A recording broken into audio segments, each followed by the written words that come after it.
Halo. Halo. Assalamualaikum warahmatullahi wabarakatuh. Shalom, Om Swastiastu, Namo Buddhaya, salam sejahtera dan salam kebajikan untuk kita semua. Kami dari kelompok 3 akan menyampaikan dan mempresentasikan hasil audit ISO 45001-2018 terhadap sistem manajemen K3 di perusahaan manufaktur otomotif PT XYZ yang ada di Indonesia. Industri manufaktur merupakan salah satu industri dengan resiko keselamatan dan kesehatan yang tinggi baik secara global maupun nasional. Berdasarkan dari International Labour Organization bahwa setiap tahun terdapat lebih dari 2,78 juta kematian akibat kecelakaan dan penyakit akibat kerja dengan sekitar 374 juta kasus cedera non-fatal, di mana sektor manufaktur termasuk dalam 3 besar penyumbang tertinggi. Di Indonesia, laporan BPJS Ketenagakerjaan tercatat pada tahun 2023 terdapat lebih dari 370.000 kasus kecelakaan kerja, di mana hal ini meningkat sekitar 13% daripada tahun sebelumnya. Tingginya angka kecelakaan dan penyakit akibat kerja ini menunjukkan bahwa perlunya penerapan sistem manajemen K3 yang sistematis dan berkelanjutan seperti ISO 45001 untuk meminimalkan resiko dan meningkatkan kinerja keselamatan kerja. PT XYZ merupakan industri manufaktur yang memproduksi mur dan baut fasteners terkemuka untuk kendaraan roda 2 dan kendaraan roda 4, serta komponen otomotif untuk perusahaan multinasional besar di industri otomotif domestik maupun internasional. Sebagai bentuk komitmen terhadap keselamatan dan kesehatan kerja, perusahaan ini telah mengimplementasikan sistem manajemen K3 berbasis ISO 45001. Oleh karena itu, audit ISO 45001 ini menjadi sangat penting bagi perusahaan untuk dapat terus mengevaluasi tingkat kesesuaian penerapan sistem tersebut terhadap persyaratan standar, serta untuk mengidentifikasi peluang perbaikan dalam pengelolaan resiko K3 di perusahaan. Ruang lingkup audit mencakup aktivitas operasional, yaitu operasional produksi line 3, di mana berpotensi menimbulkan bahaya bagi manusia, mesin, dan lingkungan sekitar. Pelaksanaan audit ini mengacu pada standar internasional ISO 45001 tahun 2018 tentang sistem manajemen K3 dan peraturan perundangan lainnya. Metode audit yang digunakan yaitu yang pertama dengan cara observasi dengan meninjau langsung aktivitas operasional produksi line 3 untuk menilai kesesuaian kerja dengan prosedur K3 yang telah ditetapkan. Yang kedua yaitu dengan mewawancara pekerja dan HSE untuk menggali pemahaman terkait dengan prosedur K3, dan yang ketiga yaitu analisis dokumen dilakukan dengan menelaah berbagai dokumen terkait sistem manajemen K3. Baik, berdasarkan hasil audit kami dengan kriteria audit yaitu ISO 45001 tahun 2018, kami temukan adanya 2 temuan positif di klausul 6 terkait dengan perencanaan dan planning. Yang pertama adalah di klausul 6.1 bahwa PT XYZ telah mengidentifikasi risiko dan bahaya K3 serta mendokumentasikannya dalam dokumen yang berjudul Daftar Aspek Bahaya K3 serta pengendalian aspek bahaya penting K3L, dan juga cara penyusunannya telah diatur dalam prosedur yang disusun oleh PT XYZ bernomor PP-01/11 revisi 01. Kemudian temuan yang kedua berkaitan dengan klausul 6.2 bahwa PT XYZ ini telah menyusun objektif, target, dan program K3 yang relevan dengan proses bisnisnya.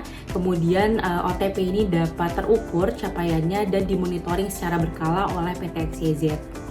Adapun temuan ketidaksesuaian yang pertama adalah PT XYZ belum mengidentifikasi atau menetapkan adanya acceptable risk dan juga identifikasi risiko peluang K3 bagi perusahaan. Tindakan korektif yang kami rekomendasikan kepada PT XYZ untuk melakukan training atau memberikan training bagi peningkatan kompetensi karyawan atau manpower dalam mengidentifikasi risiko dan juga merumuskan iradisi. Dan yang kemudian melakukan reassessment risiko setelah dilakukan pengendalian, kemudian menambahkan identifikasi peluang K3 bagi perusahaan. Selanjutnya, temuan ketidaksesuaian yang kami anggap minor dari hasil audit kami berkenaan dengan klausul 6, yaitu pada dokumen Standar Operational Prosedur nomor PP-01/11 revisi 01 terkait dengan identifikasi dan bahaya risiko K3 di PT XYZ ini belum menentukan adanya kategori kondisi normal, abnormal, dan juga emergensi, sehingga kami rekomendasikan adanya tindakan korektif atau perbaikan untuk melakukan revisi SOP dengan menambahkan adanya kategori kondisi normal, abnormal, dan juga emergensi.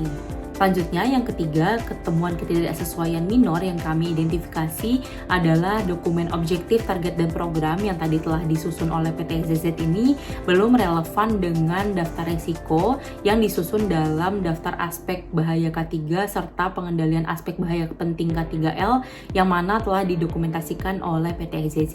Sehingga kami rekomendasikan tindakan perbaikan untuk melakukan review hiradisi dengan menentukan risiko yang signifikan hingga nantinya risk prioritization dapat dilakukan.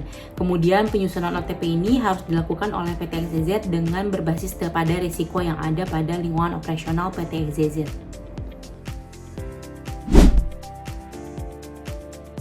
Oke, yang selanjutnya adalah tinjauan dari klausul 7 ISO 45001-2018. Dapat temuan positif dan negatif yang ditemukan dari proses audit di PT XYZ ini. Temuan positifnya dibagi menjadi dua temuan utama, yakni yang pertama adalah bahwa perusahaan sudah melakukan pengelolaan penyediaan sumber daya lingkungan, yaitu dengan mengimplementasikan maksimalisasi proses untuk meminimalkan pencemaran CO2.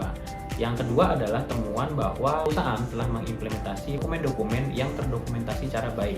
Ada 3 dokumen contoh. Yang pertama adalah hubungan antara klausul-klausul IATF ISO 14001, 45001 yang tersimpan dengan baik. Kemudian ada prosedur audit internal serta ada safety data sheet untuk material yang digunakan. Temuan negatif dari perusahaan juga dibagi menjadi 2 temuan utama, yaitu berupa opportunity for improvement dan juga ada temuan major, di mana terdapat 4 temuan. Yang pertama adalah perusahaan belum mengimplementasikan receiving tank pada proses pengelolaan lingkungan dan juga belum melakukan pemeriksaan rutin pada mesin proses produksi, sehingga perlu dilakukan implementasi seperti checklist, pemeriksaan berkala dan juga pengembangan receiving tank untuk kedepannya, dan ini merupakan sebuah opportunity for improvement. Lalu yang kedua adalah temuan major, bahwa ditemukan terdapat operator yang belum memiliki CEO dalam pengoperasian kren, sehingga corrective action yang perlu dilakukan adalah harus dilakukan sertifikasi dari operator tersebut supaya memiliki CEO, dan preventifnya kita bisa melakukan asesmen berkala lanjutan terhadap semua karyawan yang memerlukan sertifikasi. Yang ketiga adalah bentuk opportunity for improvement juga terkait dengan prosedur yang sudah terdokumentasi namun di dalamnya masih belum menyesuaikan dengan manual perusahaan, dan pada prosedur audit internal bahwa didapati di dalamnya belum ada keterangan detail pan dan berapa banyak dilakukan frekuensi audit internal dalam 1 tahun, sehingga apabila kedepannya bisa dilakukan penambahan penjelasan tersebut akan memudahkan dalam proses audit internal. Terakhir adalah safety data sheet atau SDS dari material perusahaan yang digunakan belum terupdate di lapangan, sehingga akan memberikan ketidaksesuaian dari material yang digunakan dengan validitas dokumen, sehingga yang perlu dilakukan harus mereview semua material yang digunakan dengan safety data sheet yang saat ini berlaku apakah sudah yang terupdate atau belum, dan dilakukan pengecekan berkala lanjutan, review meeting supaya tidak ada kesalahan dalam rilis data sheet dengan safety data sheet yang terbaru seperti itu.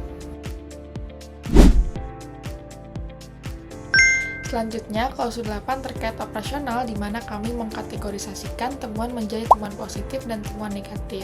Untuk poin positif sesuai klausul 8.1, perusahaan telah mengidentifikasi bahaya, menilai risiko, dan menetapkan pengendalian melalui dokumen hiradisi secara sistematis serta mengimplementasikannya dalam kegiatan operasional. Dan sesuai klausul 8.2, perusahaan telah melaksanakan program tanggap darurat dilengkapi dengan simulasi rutin dan evaluasi yang terdokumentasi dengan baik. Untuk temuan negatif, kami telah temukan dan memberikan corrective action yang mungkin dapat perusahaan lakukan, di antaranya yang pertama sesuai klausul 8.1, yaitu update aktivitas belum tercantum dalam hiradisi sehingga bahaya tidak teridentifikasi dan pengendalian operasional tidak diterapkan secara memadai yang terbukti dengan terjadinya kecelakaan kerja, sehingga corrective action yang dapat dilakukan yaitu update hiradisi sesuai dengan kondisi aktual, menambahkan pengendalian operasional yang belum ada, dan sosialisasi ulang ke pekerja terkait. Untuk yang kedua, sesuai klausul 8.1.2, yaitu implementasi hierarki pengendalian belum optimal, di mana masih dominan menggunakan APD tanpa evaluasi pengendalian yang lebih efektif, sehingga corrective action dapat dilakukan yaitu evaluasi ulang pengendalian yang ada, tambahkan kontrol yang lebih efektif, baik itu engineering control atau administratif, serta kurangi ketergantungan pada penggunaan APD saja.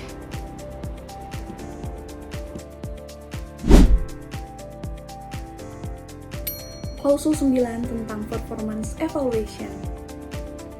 Poin 9.1, Monitoring, Measurement, Analysis, and Performance Evaluation, ada 2 temuan, dengan temuan negatif pertama kategori minor, yaitu pemenuhan dan persyaratan daftar spek customer belum diupdate. Kemudian tindakan perbaikan korektifnya dengan melakukan pembaruan daftar persyaratan customer dan melakukan verifikasi ulang untuk kesesuaian dokumen. Lalu tindakan preventifnya dengan menerapkan jadwal review secara berkala dan memonitoring terhadap perubahan regulasi. Temuan negatif yang kedua, kategori minor, yaitu matriks APD belum diupdate juga pada standarnya menggunakan helm, namun aktualnya menggunakan topi. Tindakan korektifnya dengan melakukan update matriks APD dan inspeksi penggunaan APD. Sedangkan tindakan preventifnya dengan melakukan review berkala dan pelatihan serta sosialisasi penggunaan APD secara rutin.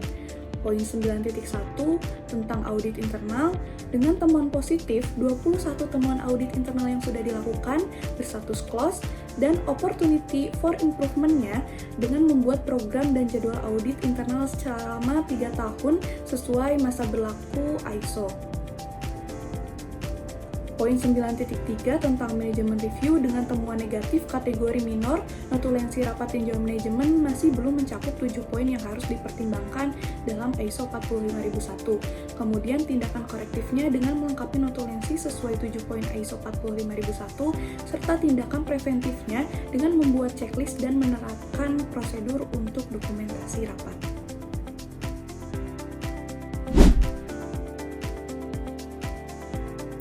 Oke, kita lanjut ke klausul 10 tentang perbaikan, di mana dalam proses audit yang kami lakukan, kami mengkategorisasi temuan menjadi temuan positif dan juga temuan negatif. Di dalam temuan positif pada klausul 10.1 kami menemukan perusahaan telah melaksanakan audit internal ISO 45001 secara berkala berdasarkan matriks pelaksanaan yang telah ditetapkan. Nah, sementara itu untuk temuan negatif yang kami temukan, kami telah menentukan dan juga merekomendasikan corrective action yang dapat mereka lakukan ataupun perusahaan lakukan.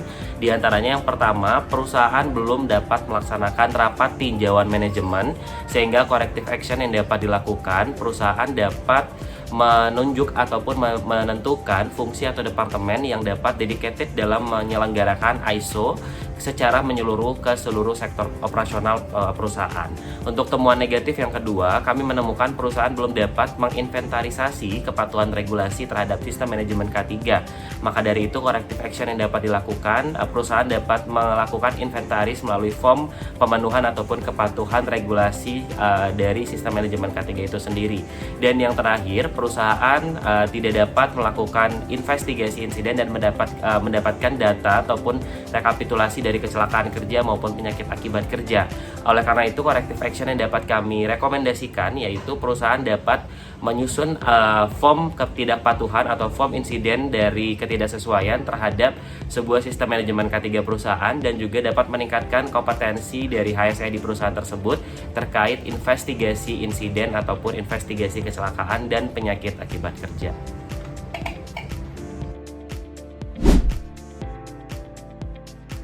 Kesimpulan yang dapat diambil yaitu pada fase perencanaan ada identifikasi terdokumentasi, namun kriteria seperti acceptable risk dan prosedur keadaan darurat belum tepat sasaran. Selanjutnya ada dukungan, yaitu tersedianya panduan teknis safety datasheet tetapi adanya isu kritikal pada lisensi SIO operator crane. Selanjutnya ada operasional. Untuk pengendalian terpusat pada APD saja dan aktivitas HIRA-DC belum terupdate secara efektif.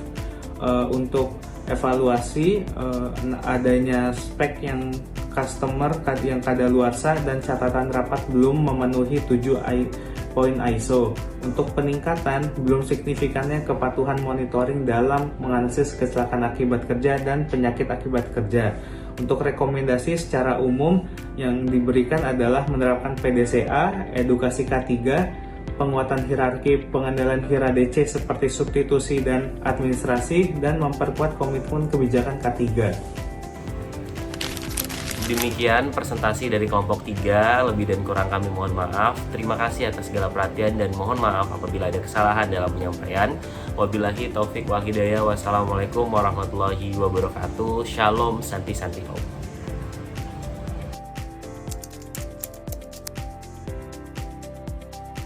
Salam safety safety dari dari hati. Bye-bye.